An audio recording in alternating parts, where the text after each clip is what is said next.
16 महीने हो गए और मणिपुर जल रहा है। 16 महीने से इस देश का एक राज्य हिंसा की ग्रस्त में है। वहां पर हर तरह की अगजनी, लूट, हत्याएं हो रही हैं।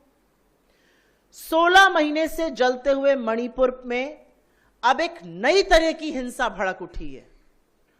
पिछले 10 दिन में मणिपुर में करीब 11 से 12 नई हिंसा में भड़की, करीब 11 से 12 मौतें हुई हैं। मणिपुर में एमेच्योर गन्स की जगह अब आरपीजी लहराई जा रही है।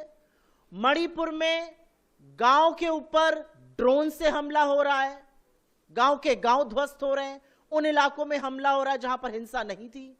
मणिपुर में एक पूर्व मुख्यमंत्री के घर पे रॉकेट से हमला हो रहा है। मणिपुर के राज्यपाल के घर पर पत्थरबाजी होती है। मणिपुर में सुरक्षा बलों पर हमला होता है, उनके शस्त्र छीनने की कोशिश हो रही है। तो ये क्या हो रहा है मणिपुर में? मणिपुर में इंटरनेट बैन कर दिया जाता है। मणिपुर के तमाम जिलों में कर्फ्यू लगा हुआ है। मणिपुर में छात्र और युवा सड़कों पर हैं, प्रदर्शन कर रहे हैं।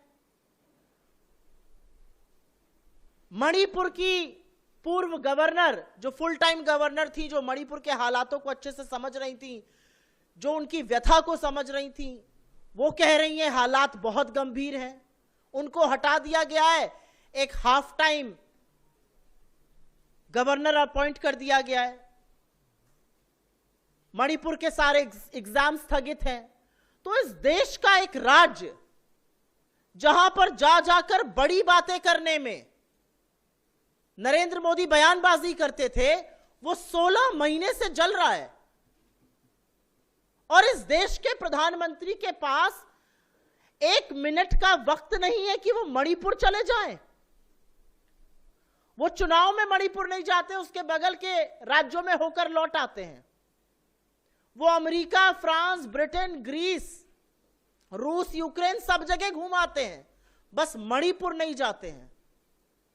क्या ये किसी भी मर्यादित सरकार के लिए लोकतंत्र में स्वीकार्य है कि इस देश का प्रधानमंत्री ने एक राज्य को अपने हाल पर जलने के लिए छोड़ दिया है?